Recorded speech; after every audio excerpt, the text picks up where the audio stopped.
Fill to Capacity, where heart, grit, and irreverent humor collide. A podcast for people too stubborn to quit and too creative not to make a difference.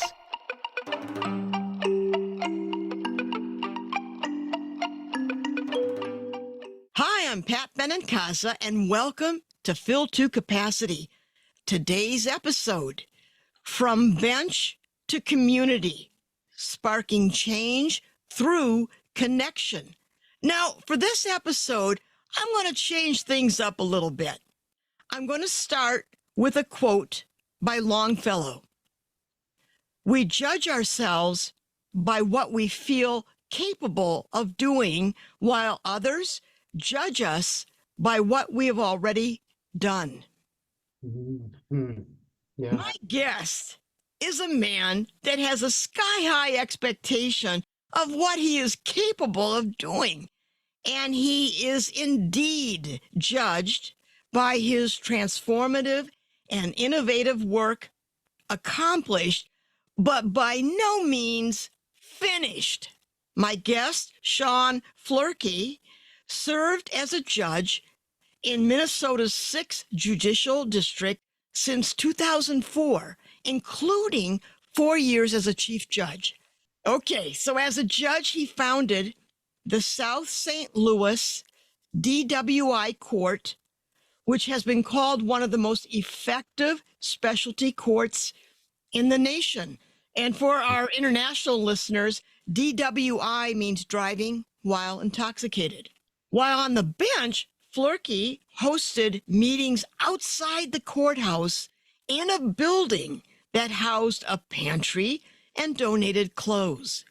He utilized the Duluth Domestic Violence Restorative Circles process, and according to the Star Tribune newspaper, he helped establish the Safe Babies Court, which aims to help parents in child protection cases maintain healthy relationships and eventually reunite with their young children in foster care.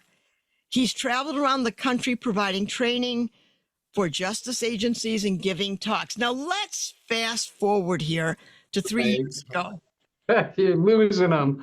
You got a lot here. So Shaun It's all boring.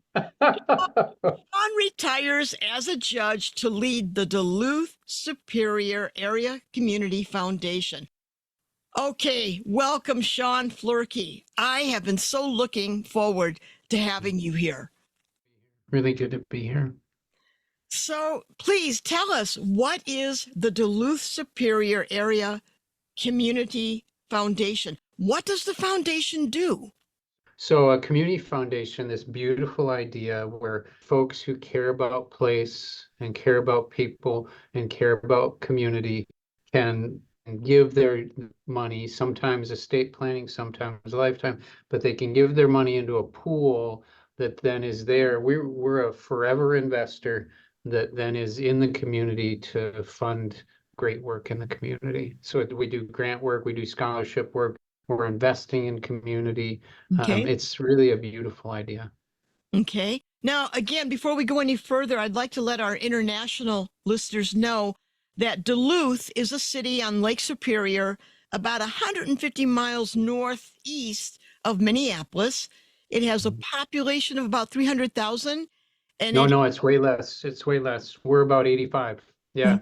Really? We punch bigger than we are. We punch our weight. Okay, folks, recorrect. It's a population of 85,000, and it has spectacular hiking trails, rocky bluffs, rugged, beautiful scenery. And Superior is a city in extreme northwestern Wisconsin that shares a natural harbor with Duluth. Now, Shaun, what did I miss in that explanation?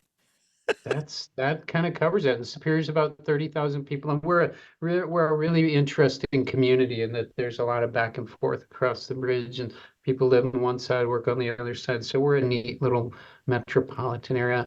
And when I would travel around teaching and training, I would often say, we are big enough to have resource and we're small enough to still have connection. Mm. I tell you, Pat, if I sent out a email today to 10 people saying I need help, 11 would be there tomorrow. I mean, it's Oh, that kind of community. Yeah, it's really cool. It's a special place. oh, very nice. Now, Shaun, during your tenure as a judge, you developed groundbreaking programs and you left the judiciary for a different role. What does the foundation enable you to do that the judiciary could not? Okay, I got to tell you this story that kind of fires me. There's a gentleman named Don Coyhus, who's a Mohican elder. He's told this story at a conference 20 years ago, and it just grabbed me. And I asked him, "Can I share your story?" He's like, "Yeah," he even sent me his PowerPoints and stuff. But it's the story of the three sisters. Three sisters come to a river, and in the river, babies are drowning. The river's full of babies. First sister pulls kids out and is making progress and doing wonderful stuff, but still overwhelmed. Second sister thinks, boy, if I can teach people how to swim, they can be helpers too. She jumps in, starts doing that. They're making progress. They're not getting it done. People are still dying. They look at the third sister and say, how can you stand there? Get in, get in, get in. And she turned and ran away. And she was running upstream to figure out why on earth were babies in the water in the first place and how to stop it up there. That changed the way I did judicial work. That I heard that in my first 3 months of work and it affected everything. But it felt like in the courtroom we were doing absolute first sister work and we were building models that then became second sister work. We were talking all over the country, even internationally, a little bit about how to try to do better for Mhm. people. What a foundation lets you do is try to be that third sister and go upstream. I would sentence people and you could see back through their history. If you could have corrected the situation when they were 6 months, a year, 2 years, they wouldn't be there. And we need first sister, we need second sister, we need it all. But I thought, boy, if I get a chance before I, go into that sunset to do third sister stuff, that's what I want to do. So that's what our foundation does. That, There's nobody who works here or on my board who doesn't understand when we talk about going upstream. They understand that's what we're here to do. that's a sea change in Yeah, terms of instead of getting people mid problem or life tragedies, you're doing something actually proactive. right. We're looking to change the environment. Don used to say, he would say, you can heal a sapling, but if the sapling is in toxic soil and dirty air and poisoned water, you're going to just be constantly healing saplings. So, Mm. yes, heal the sapling, but is there a way to care for the air, water, and soil in a way that then you'll have healthier saplings as you go? Yeah. Now, from everything I've read about you and watched on YouTube, I get the distinct impression. Now, I don't mean to be personal, but you are not a fan of the status quo. Uh, when they interviewed me for this job, they said, why should we hire you? I said, literally, if you want me to protect your status quo, don't. Don't. Be warned. I'm a maximizer, right? If you've done the Clifton Strengths, I'm a maximizer, and I'm always looking at systems and think, how do we make this thing hum? What do we do to make it really work for people? Yeah. And it seems like you have a natural predisposition to see beyond institutional norms, like your approach to justice, creating that DWI court or finding ways to keep families together as they go through the legal system. Have you always been like this? And that's my first question. My second one is, how do you create new programs within an institution, whether it be Mhm. judiciary or foundation, without blowback or stepping on someone else's sacred turf? Boy, that's a good question. I'll answer the first one, but I've always been like this. Yeah. If you're a Clifton Strengths fan, I'm a futurist visionary, and I'm always seeing in the future. how do you build it in maybe entrenched or oppositional systems? You keep telling the story and you work with the willing. My metaphor is fire, right? I'm fire. That's how I see the world. I'm on fire. That's energy. I learned a long time ago that if you got people who are buckets of water, don't spend time there. Look for the willing. Then move fast and prove it up. Do good work and prove it up. And then tell those stories and share those stories. It got to the point, we were starting something brand new, and in a lot of ways, it's a drug court. People hadn't seen this in the DWI realm much. But over time, people trusted it because they felt it. They'd met Pat, they'd met Bonnie, they'd heard the stories, they'd seen there was, and the beautiful thing about drug courts, kind of to go macro on it, is they're really good done right. And you can do it wrong. Done right, they're awesome for human beings, Hmm. right? Humans get their lives back and they save us all money. So no matter where you land on kind of spectrums, they're a win, right? I got people working, buying businesses, paying taxes, raising children, living, loving, and it's saving money. So pick your purpose. But I think you start small, you develop team, you do really good work, and you be willing to look at it. And if you're making a mistake, back up and do it differently, right? Yeah. We kept data. We knew whether it was working for our people or not. We could get to the point where we had a good sense of why it wasn't working for some.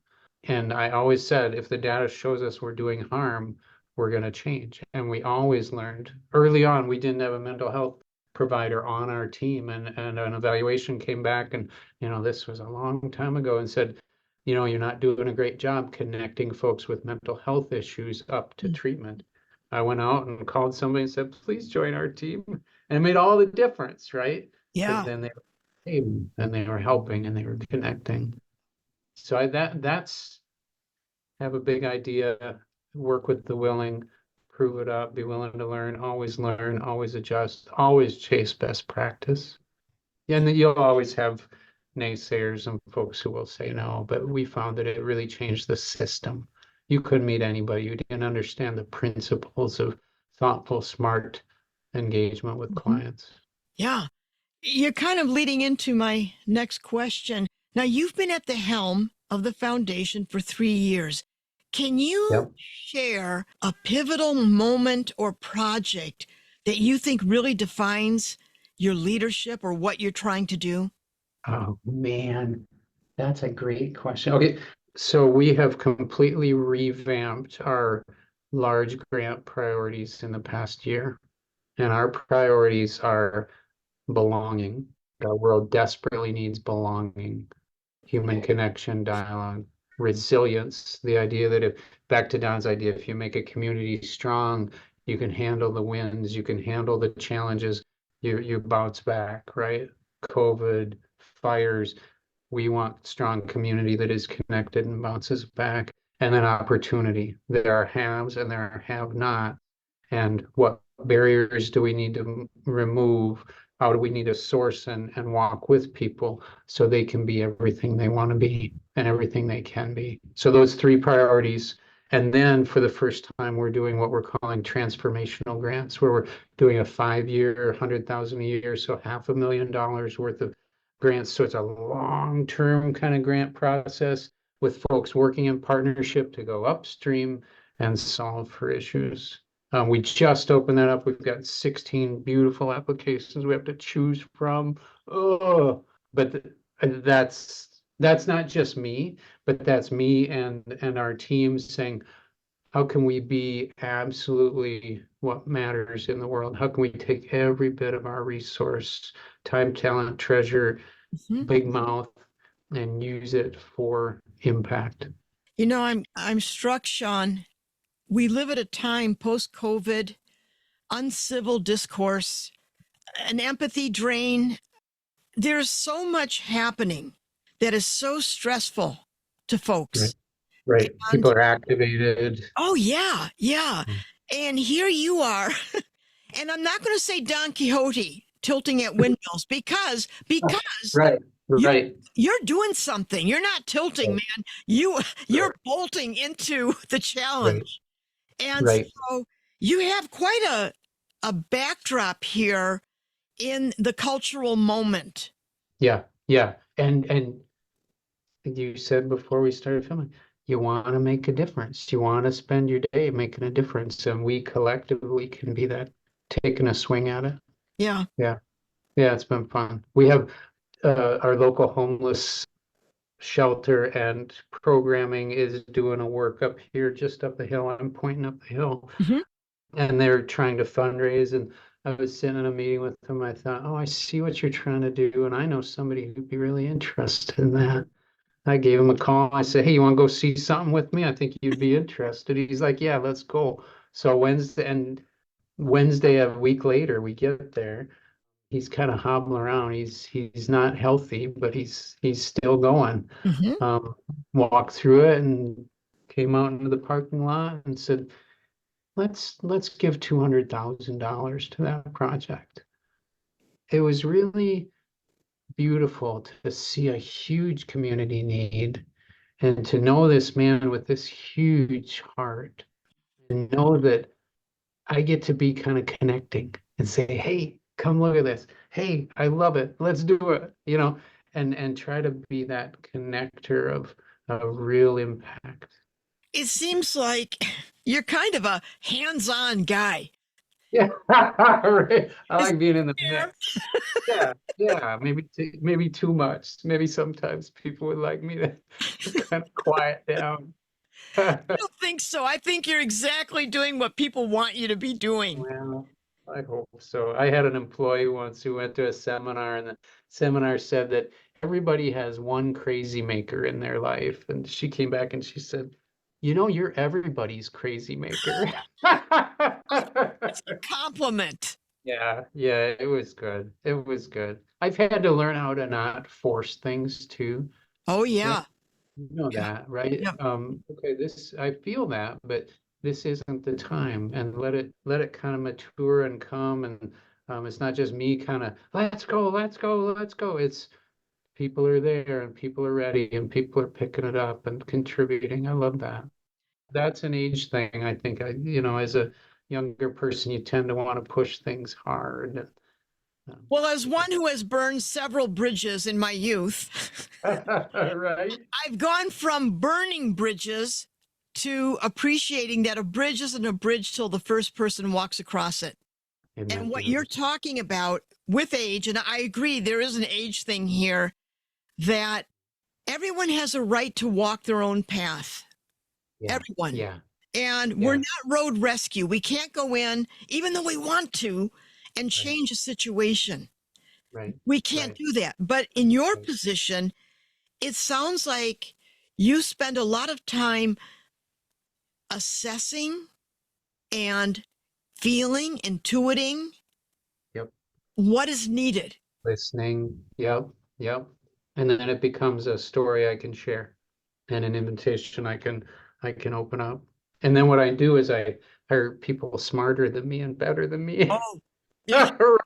Right. And what I need is somebody who can see it with me, but then starts, oh, how do we build that? I see, oh, we got to get over there. And they're like, oh, we're gonna need a bridge.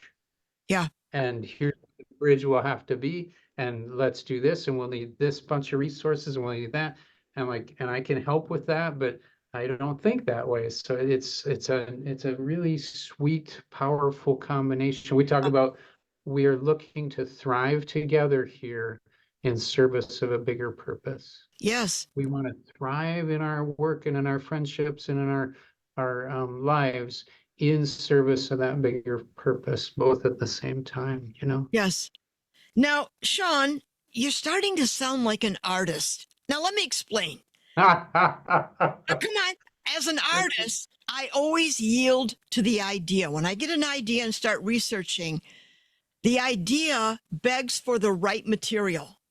Oh, So that's I'm not good. going to use art glass for something I want to build. It's not load bearing. But if I want to play with reflection and refraction and color bouncing and filling the space, I'll go to the glass. And it seems, I mean, that an artist knows when to shift gears into what material.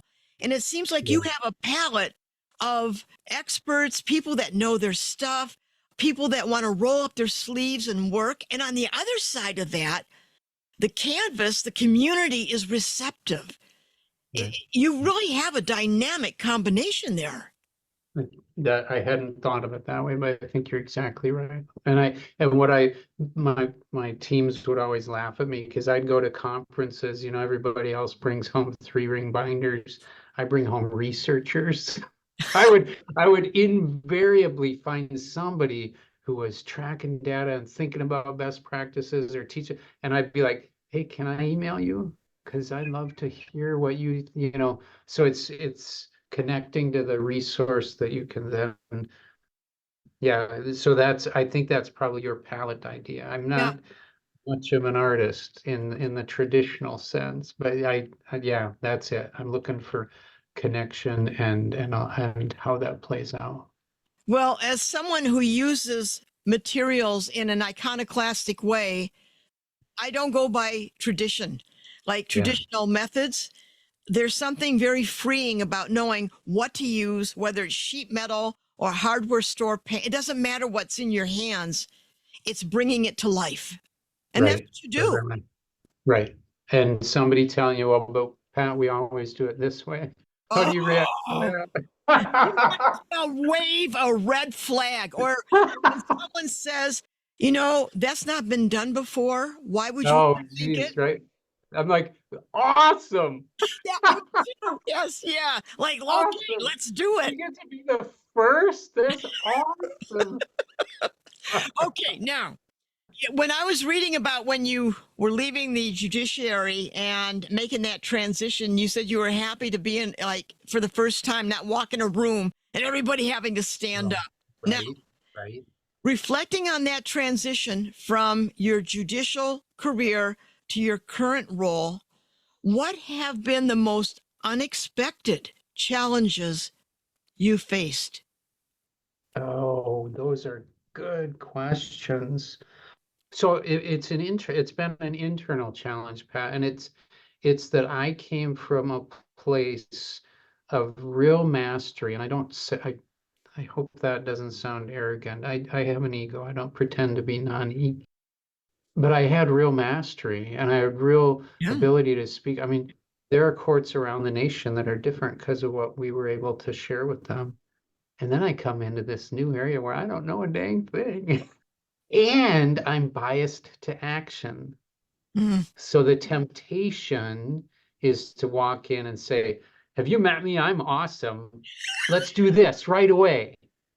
And I had a dear friend who said, she's a dear friend. She's the person who has helped me build those bridges. She always trusted my vision and then would say, okay, how do we get there? Let me figure out how to get there. She said to me, she said, better make sure they trust you before you start kicking shit over. And yeah. I said, fair, but I hope they trust pretty fast. But one of the challenges has been shutting my mouth and learning and having it not necessarily match up with other people's time frames. Yeah. Um, and that's been a real challenge. And I'll have folks say, "Well, what's your?" And I'm like, we're not here to have all the answers. We're actually here to hear the good answers from the community and help those thrive. So that's one thing. But two, this is a big dang organization. I mean, 12 counties, 2 states, 470 funds, millions going out every year. There's a lot to learn, especially when you're talking about how do we move from status quo smartly in a way that helps the community, right? So I Yeah. think that's been a real just being comfortable learning and listening and asking questions. Yeah. Now I have to Yeah. digress for a moment. I read something about you and I thought this cannot be true. Is it true that you bicycle 365 days a year? No, wait, wait, As wait, wait, wait. Yep. Before you answer, again, for my international listeners, this is Minnesota. and Minnesota, -40 wind chills, ice storms, and Duluth is very hilly. Right, Okay, right. Shaun, explain yourself.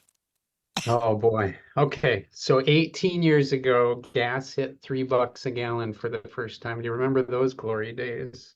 And I Mm. thought, geez, I can ride my bike to work during the summer. And I rode, and we live out on the west side, and I climb almost 700 feet to get home. And that first day, I nearly died. I thought I was going to puke. I was in terrible shape, but I'm a little bit stubborn.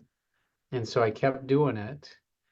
And this is a principle you will understand, and trauma informed folks understand. 4 or 5 or 6 weeks in, I realized that I was a better dad on the days I rode. Hmm. And what was happening was I was in nature in the sunrise, I was in nature in the sunset. I was working hard getting home, and I was working through the vicarious trauma of the day in the exercise and in the separation from home. So I wasn't as tightly wound when I got home. I was a better dad. Yeah. And I thought, I'm just not going to stop.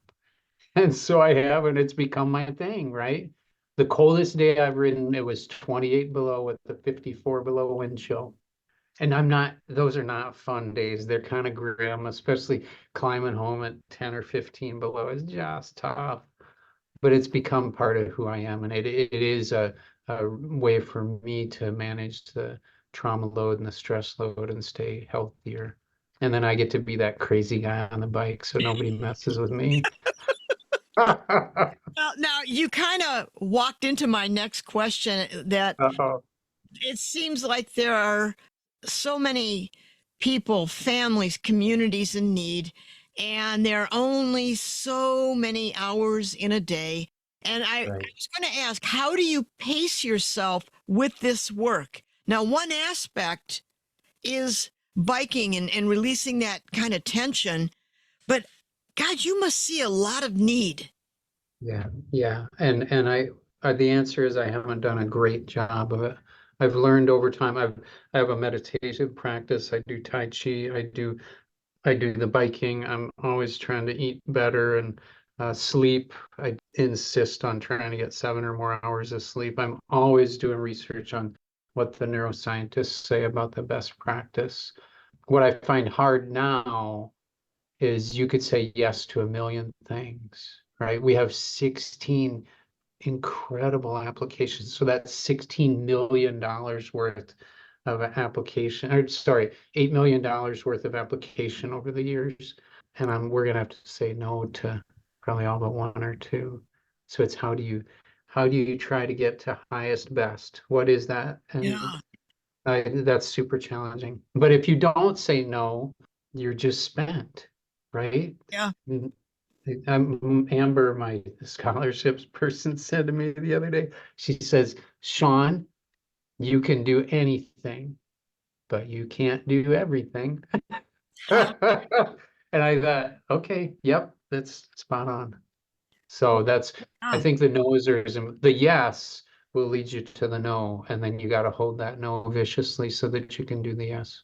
Yeah, yeah. It seems like when you try to be all things to all people, you dilute any kind of Right, meaningful action, change, or agency, actually. right, Yeah. right. We talked about aging. As I get older, I think a ton about energy, right? Mhm. When I was a young man, I felt like I had unlimited energy. I could just push and go and push and go and push and go. And now I'm 59 and I don't have that anymore. If I don't rest, it'll break. So it's paying. So, and what draws your energy, what sucks your energy, I spend a lot of time thinking about what is the energy and what draws you and what is that Yes. highest best, what is that purpose that we want, the big purpose, capital B, capital Mhm. P, what's the big. I think aging does require a certain amount of discernment. At my age, I I'm discerning as to who I surround myself with. I'm discerning as to where I spend my energy. And Right, life and time is so precious. But in my Right. 20s, I could spend 12, 15 hours in the studio standing and working. I wouldn't blink. Now, if I do 7 hours, I'm thinking, oh my God, is it nap time yet? And then Right. Right. rejuvenate, and then I'm back at it. Right. Right. But in your work, I would think discernment, self care, the compassion is there, the empathy is there. But I think at the heart of it is how can I be effective? What can I do to be effective Right. with the Right. people I love and the obligations that I truly want to meet? Right. Right. And that's back to yeses and nos. Right. Yeah. Yeah. So Yeah. it's clear that personal connection is important to you. How have you fostered this within the foundation and with the communities you serve? And I want to add one other piece to that. You must run into people that city or state or community institutions have not been kind to them or good to them. There Right. must be a level of mistrust or unease. So, this personal connection, how do you deal with that in the diverse groups that you meet? Right. Right. Yeah. There's 100 different ways to think about that. So what I bring with me, and what I realize now is that all I learned about trauma informed work, holding space for people, you don't heal unless you're safe, right? So if Yeah. I'm not in a safe place, the big debate in treatment courts was often, or the big demand was, they need to trust us. They need to start telling the truth. I'm like, I got to prove myself trustworthy before. So I realize all of that stuff comes right into this work, right? Yeah. We representing folks of means, right? The people who tend to give to us are folks with a lot of means. They've done well, they're successful. We've got to prove ourselves trustworthy. We got to Yeah. show up, be steady and in, and we got to be listening, and we got to know. I mean, I'm a 59-year-old white guy with a lot of dang privilege, Mhm. right? I got to know when to shut my damn mouth. Yeah. And I got younger people who talk. So for me, it's always about, and I have an ability to find common ground with just about anybody, right? So it's being there, being present, listening, connecting. And then I see lots of different connections where I can, oh, let's connect these folks. Let's connect those folks. So I kind of see the web, which is helpful that I can connect, like that conversation with Chum. I saw a connection with a guy they'd have never talked to, and I was able to reach out and say, "Hey, come see this beautiful opportunity." So I'm thinking, you tell me what you think of this. The idea of being an elder, and that can have all kind of weird kind of. I'm just talking about kind of wisdom, right? And I was at a thing last week, and the woman said, the question was, how do you know whether you are an elder or not? And she said, well, it'll depend on how intractable your warrior is. And I've been thinking about that a lot because, we spend our youth warrioring. I signed up to be a lawyer because I wanted to fight for the underdog and I wanted to fight hard, right? But as we are older, I think to move into a wisdom frame and letting others lead the frame, and you know you guys are the future.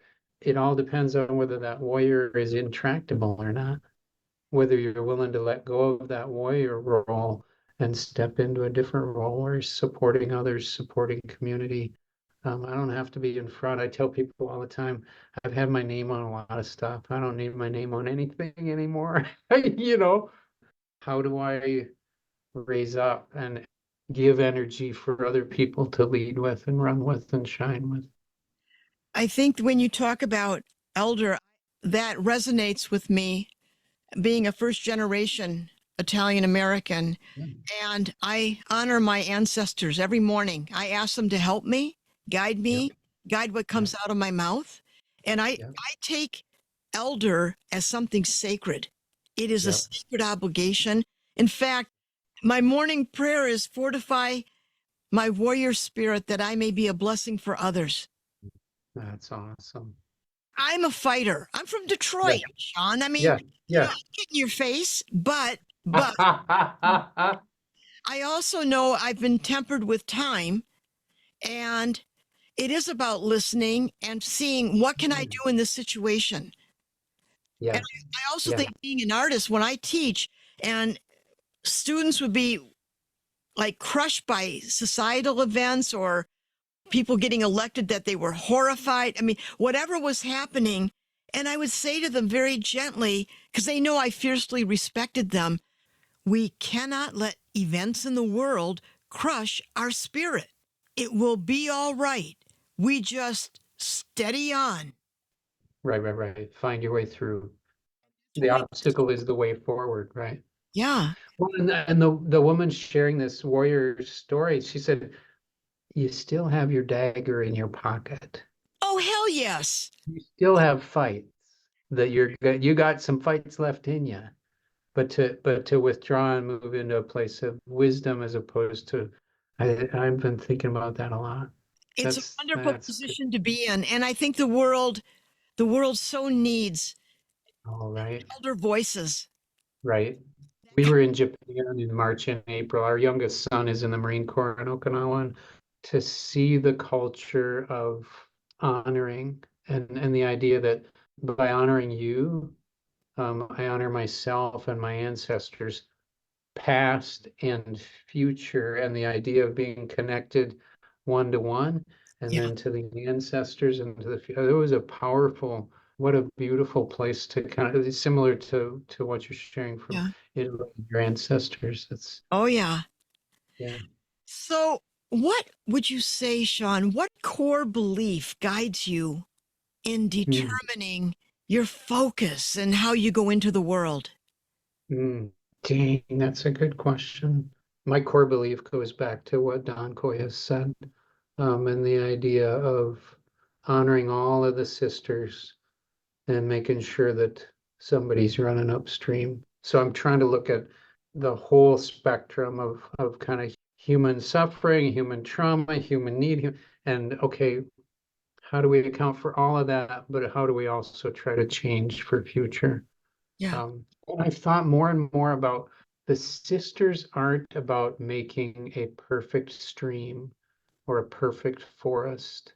The sisters are about training the community of connected human beings Mm. to be caretakers, right? I can't predict what's on the horizon in 100 years, but if we can be raising up people who care, Hmm. people who tend, people who guard, people who walk in compassion, mutuality, interdependence, honor.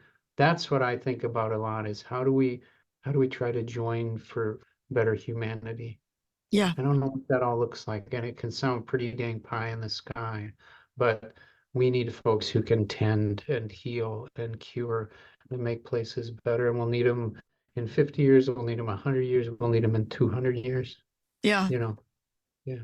Well, as we get near the end of our conversation, I have to say, looking at all of your foundation social media posts, there's so many diverse intergenerational groups, project events, marathons, sunrise yoga, yeah, restaurant gatherings, housing initiatives, just to name a few. And that indicates a dynamic community engagement. And Shaun, I think by uniting all of these people and interests, you kind of create a shared momentum for transformative change. And you and your resourceful, creative staff of the Duluth Superior Area Community Foundation are a pivotal force for this deep community partnership. Or I'm going to put it in your words, quote, it isn't the heart you start with that matters. It's the heart we end with that we really want to keep track of.